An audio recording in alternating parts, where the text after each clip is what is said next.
Well, we talk about the resiliency and the things that Scott Frost learned from his team last week in their comeback victory against Michigan State at home on Senior Day. And he said this team has grown. You can see it, you can feel it, and it takes mental toughness to come on the road here in Iowa City and complete this comeback and tie this game up. Pickering kicking things away. This is Smith-Marset from his own 10. The 30. 35 and brought down at the 36-yard line. Let's take a look at our fourth unstoppable player here, Ben Lieber. Well, we have to give it to A.J. Epinesa.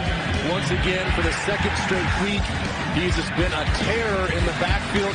Quarterback hits, quarterback pressures, using his big body and his long arms to knock the ball down. And again, showing his athleticism in the run game, understanding that he's got the speed to take on the quarterback runs.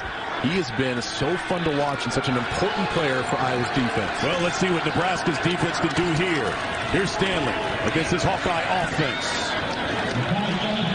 Sargent gets the carry.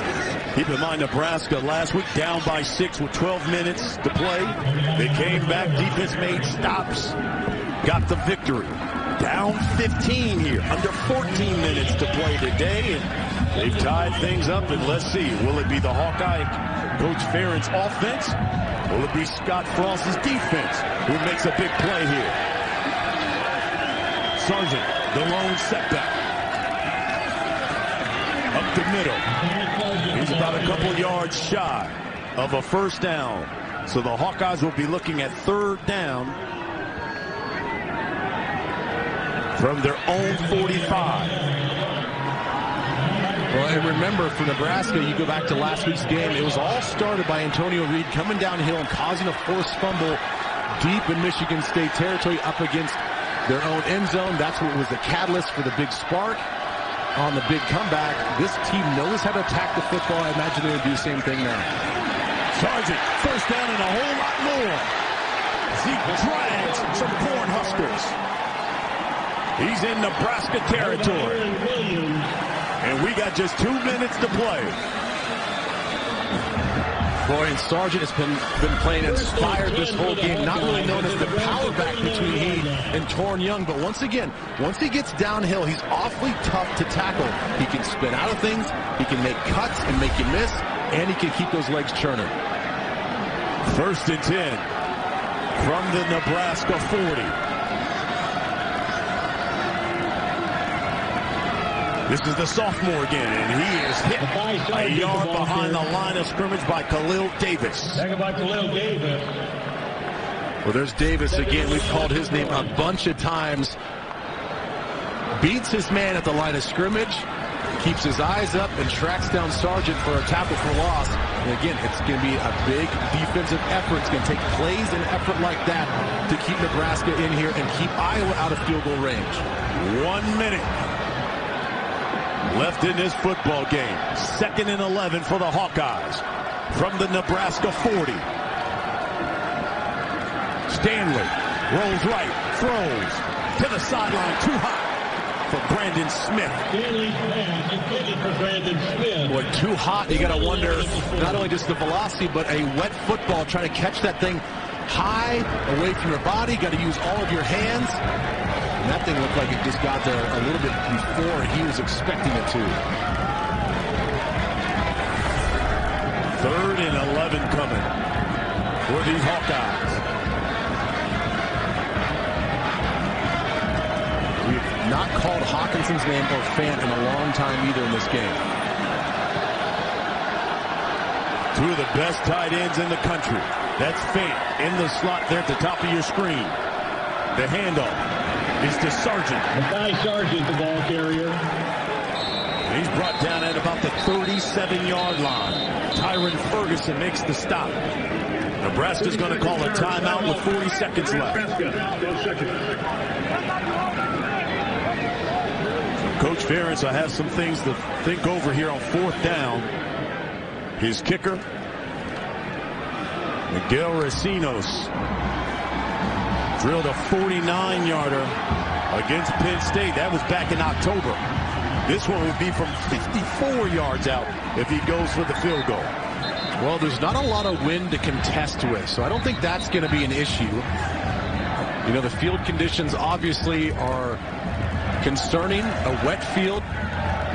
If he's going to attempt his field goal, he's really going to have to make sure that that left plant foot gets directly in the ground. It doesn't move at all, so he can maximize all the leverage and power to get this thing through the uprights. And it looks like the offense is going to stay on the field for this one. They're going to come back out. 4th and 8 for the Hawkeyes. From the Nebraska 37. 1 for 2 they are on 4th down.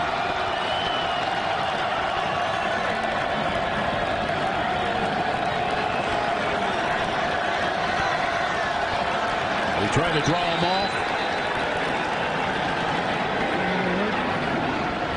And they'll take the penalty. Charge timeout. Iowa. They're second. Well, the Hawkeyes called their timeout right before the play clock went out.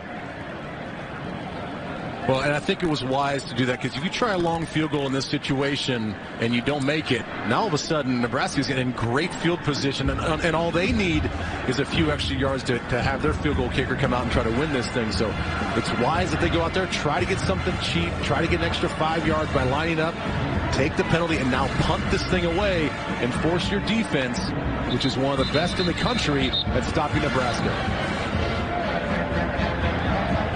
Rain's starting to come down harder here in Iowa City. Beginning of the second half, it was really just sprinkles, but now you can see there it's coming down harder.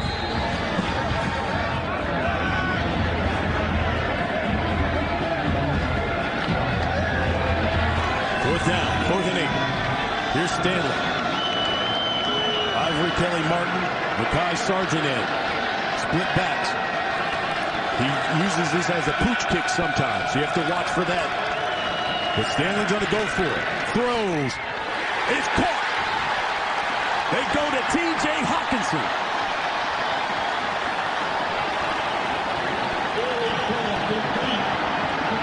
The Mackey Award finalists. Well, we talked about not calling Hean Fant's name, and when you need a big play, who do you go to? One of the best tight ends in the country in T.J. Hawkinson. He just presses the safety vertically and then comes right back again to the football, right at the sticks, and picks up the first down. 5th catch for 54 yards. Here's Sargent plowing forward. Inside the 25-yard line. Iowa's got one more timeout. And they're going to let it come all the way down to maybe about 2-3 seconds and call it. Here's the timeout call. 3 seconds left here.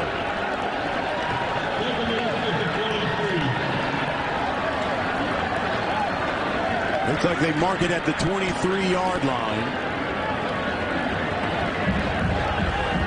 So it will be a 40-yard try for the senior Miguel Racinos. Keep in mind, he's already missed one today. He missed that one wide right. Yeah, he really did. It wasn't even close. He pushed it. It was about 5 or 6 yards to the right of the right upright. And that was from 37. So sometimes, this is where you're going to have a short memory. Realize where you made the mistake, but don't overcorrect yourself and now pull the thing way to the left. Nebraska's got one timeout remaining. From 41 yards out. And Scott Frost is going to freeze it. Let him think about it a little bit. Racinos is a senior, Mason City, Iowa. Career long is 49 yards. Made that one back on October 27th against Penn State. He's missed one today, though, from 37.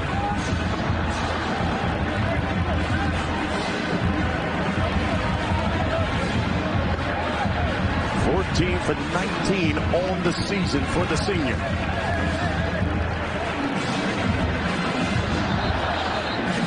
Well, however this thing turns out, you got to give a lot of credit to Scott Frost and his team, both offense and defense. Very easily, they're not playing for a bowl game. They're playing for pride. They hung in there and come back in the fourth quarter to face a walk-off situation for Iowa. They're going to be a beast to deal with in the years to come. Here comes Recinos for the win from 41 yards out. The kick. It's good. Iowa wins it.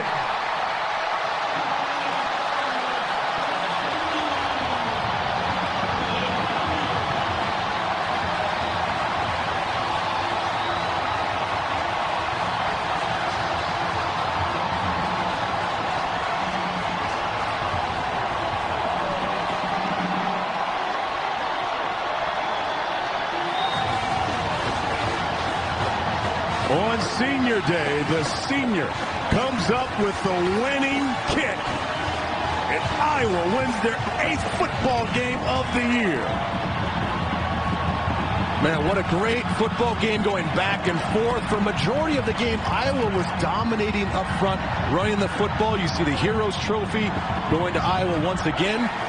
But a lot of credit to Nebraska's fight and grit.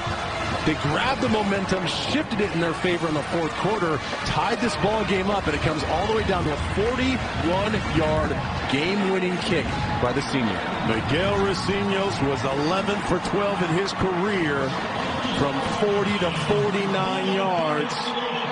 Perfect 6 for 6 this season, and none bigger than the one he just drilled here from 41 yards out to give the Hawkeyes the victory over Nebraska, 31-28. What a football game. And going forward, it seems like everybody seems to think that Iowa's destined for San Diego, possibly going to the Holiday Bowl and playing either Washington or Utah. Still locked. And for the 4th straight year, Hawkeyes win the Hero Trophy. Let's go down to the field and Arch Hale. Thanks, Brian. Here with Coach Ferentz. What was going through your mind on that last play, Coach? What an exciting finish. That really was. Both teams competed so hard. Miguel had a tough attempt before that, so I was confident he'd come back. He's a senior. And Hawkinson with that clutch catch to do it. Would you expect anything less? Well, that was a huge play, obviously, and we thought we had a good matchup, so we just went with it. Great pickup. They blitzed hard. Nate delivered a good ball, and then TJ got it home for us. Your ground game was incredible today. How crucial was that to this win? Well, it certainly helped. Mackay did a great job touring as well, but it's as well as we've run the ball season long, so it sure helped today. You okay? It looks like you're bleeding a little bit. I just headbutted Stanley. Not intentionally. He got me. I don't think he saw me, but that one's easy to live with. Exactly. Thanks, it's worth Jen. it. Thank you. Brian. All right, Jen, thank you. Hawkeyes, 266 yards rushing. And Kirk Ferentz now 151 career victories in the Big Ten. Hey, big special thanks to everybody who worked on this broadcast. We'll wrap things up here from Iowa City as the Hawkeyes win it by